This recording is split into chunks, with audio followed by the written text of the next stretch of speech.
चैत्र नवरात्रि के छठे दिन माता दुर्गा सप्तशती के पाठ श्रृंखला में आप सभी का स्वागत है।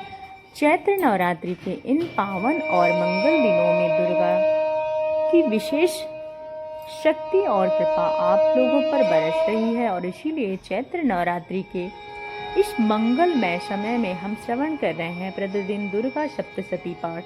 यह समय अपनी आध्यात्मिक ऊर्जा को तीव्र बनाने वाला है और अपनी शक्ति को जागृत करने का, देवी दुर्गा के विशेष प्रार्थना पूजा विशेष आशीर्वाद प्राप्त करने का। चलिए दुर्गा सप्तशती श्रृंखला को आगे बढ़ाते हैं और श्रवण करते हैं आज अध्याय की। आज के अध्याय में हम 11वें अध्याय में पहुंच चुके हैं। आज की कथा आरंभ करते हैं। 11वां अध्याय देवताओं द्वारा देवी की स्तुति और देवी द्वारा देवताओं को वरदान। सबसे पहले देवी का ध्यान करते हुए इस प्रकार कहें, मैं भुवनेश्वरी देवी का ध्यान करती हूँ। उनके श्री अंगों की शोभा प्रभात काल के सूर्य के समान है और मस्तक पर चंद्रमा का मुकुट है। वो उभरे हुए स्तनों और 3 नेत्रों से युक्त है और हाथों में वरद अंकुश पास एवं अभय मुद्रा शोभा पाते हैं। आइए अब दुर्गा माता की कथा को आगे बढ़ाते हुए ऋषि ने कहा, देवी के द्वारा महादैत्यापति शुभ के मारे जाने पर इंद्र आदि सभी देवता अग्नि को आगे करके उन कात्यायनी देवी की स्तुति करने लगे। उस समय अभीष्ट वर की प्राप्त हो जाने पर उनका मुख कमल चमक उठे थे और उनके प्रकाश से दिशाएं जगमगा रही थीं। सभी देवताओं ने कहा, हे शरणागत की पीड़ा दूर करने वाले देवी, हम पर प्रसन्न होइए। हे संपूर्ण जगत की माता, प्रसन्न होइए। हे विश्वेश्वरी, विश्व की रक्षा करें। हे देवी, आप ही चराचर जगत की अधीश्वरी हैं, जगत का एकमात्र आधार है। रूप में आप स्थित हैं। हे देवी, आपका पराक्रम अलंघनीय है। आप अनंत बल संपन्न वैष्णव शक्ति हैं। इस विश्व के कारण भूत परामाया है। हे देवी, आपने समस्त जगत को मोहित किया हुआ है। आप ही प्रसन्न होने पर इस पृथ्वी पर मोक्ष की प्राप्त करवाती हैं। संपूर्ण विद्याएं आप ही में विभिन्न स्वरूप हैं। जगत में जितनी भी स्त्रियां हैं वो सब अपनी ही आपकी ही मूर्तियां हैं। हे जगदम्बे, एकमात्र आप ही इस विश्व में व्याप्त करती हैं।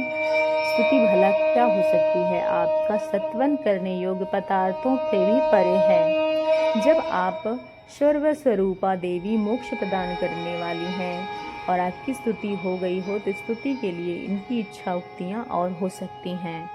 बुद्धि रूप में भी सभी के हृदय में विराजमान रहने वाली नारायणी देवी आपको नमस्कार है। कला काष्ठा आदि के रूप में क्रमशः परिणाम की ले जाने वाली तथा विश्व का उपसंहार करने में समर्थ हे नारायणी आपको नमस्कार है।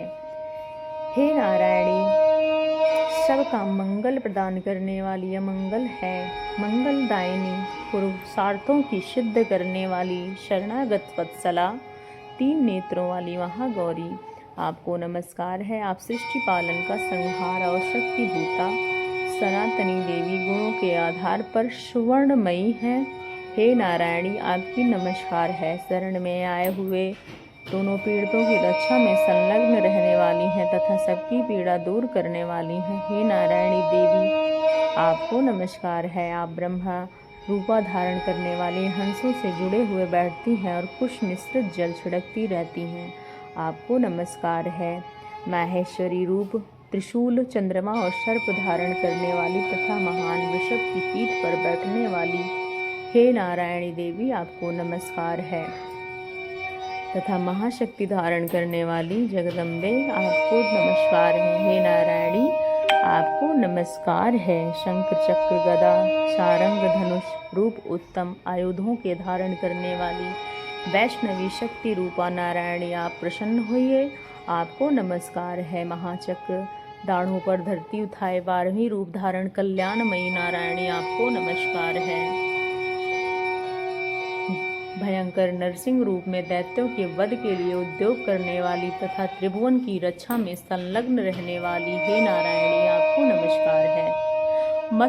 मस्तक पर किरीट और हाथ में वज्र धारण करने वाली, सहस्त्र नेत्रों के कारण उद्दीप दिखाई देने वाली हे माता, हे नारायणी देवी, आपको नमस्कार है। शिवदूपी रूप से दैत्यों को महती सेना का संहार करने वाली, भयंकर रूप धारण करके विकट गर्जना करने वाली नारायणी देवी, आपको नमस्कार है। दाढ़ों का मुख वाली मुंडन माना विभूषित मुंडन मर्दनी चामुंडा रूपा, नमस्कार है। लज्जा महाविद्या श्रद्धा पुष्टि श्रद्धा धारा महारात्रि तथा महाअविद्या रूप नारायणी, आपको नमस्कार है। हम आपको बारंबार नमस्कार करते हैं। हे देवी, आप प्रसन्न होने पर सभी रोगों को नष्ट करती हैं और कुपित होने पर मनोवांछित सभी कामनाओं का नाश कर देती हैं। जो लोग आपकी शरण में जा चुके हैं उन पर विपत्ति तो आती ही नहीं, आपकी शरण में गए हुए मनुष्य दूसरों को भी शरण देने वाले हो जाते हैं। हे देवी अंबिके, आपके अपने स्वरूप और अनेक भागों में विभक्त करके नाना प्रकार के रूप में जो इस समय इन धर्मद्रोही महादैत्य का संहार किया, वह सब दूसरा कौन हो सकता है।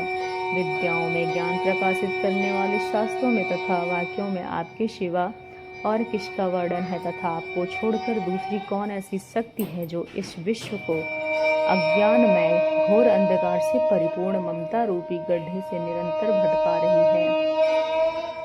विश्व रूपा इसलिए संपूर्ण विश्व को धारण करती हैं आप भगवान विश्वनाथ की भी वंदनीय हैं। जो लोग भक्ति पूर्वक आपके सामने मस्तक झुकाते हैं वो संपूर्ण विश्व के आश्रय देने वाले होते हैं। हे देवी प्रसन्न होइए, विश्व की पीड़ा दूर करने वाली देवी, हम आपके चरणों में पड़े हुए हैं, हम पर प्रसन्न होइए। त्रिलोक निवासियों का पूजनी परमेश्वरी सभी प्रकार का वर दीजिए। हे देवता, यह सुनकर देवी ने कहा और प्रसन्न होकर बोली, हे देवताओं, मैं वर देने के लिए तैयार हूँ।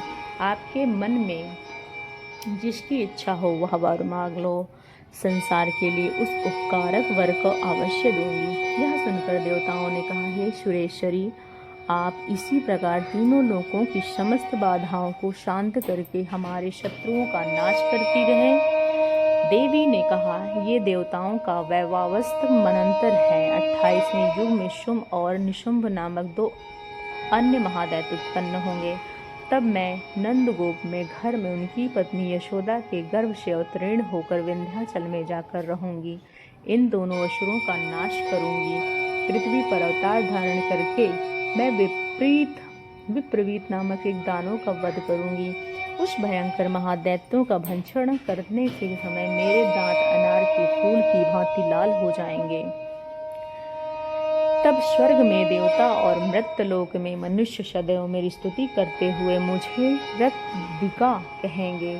अब जब पृथ्वी पर 100 वर्षों के लिए वर्ष रुक जाएगी और पानी का अभाव हो जाएगा, उस समय मुनियों का सत्वन करने पर पृथ्वी रूप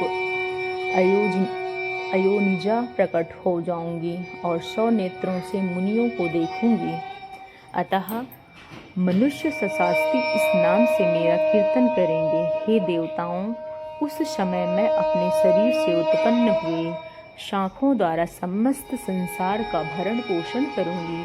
जब तक वर्षा नहीं होगी तब तक वैशाख ही सबसे रक्षा करूंगी। ऐसा करने के कारण पृथ्वी पर शांख भरी भी नामक एक मेरी ख्यात होगी। उस अवतार में मैं दुर्गम नामक महादैत्य का वध करूंगी। इससे मेरा नाम दुर्गा देवी के रूप में प्रसिद्ध होगा। फिर मैं जब भीम रूप में धारण करके मुनियों की रक्षा के लिए हिमालय पर रहने वाले राक्षसों का भक्षण करूंगी। उस समय मुनि भक्ति के नतमस्तक होकर मेरी स्तुति करेंगे और तब मेरा नाम भीमा देवी के रूप में विख्यात होगा।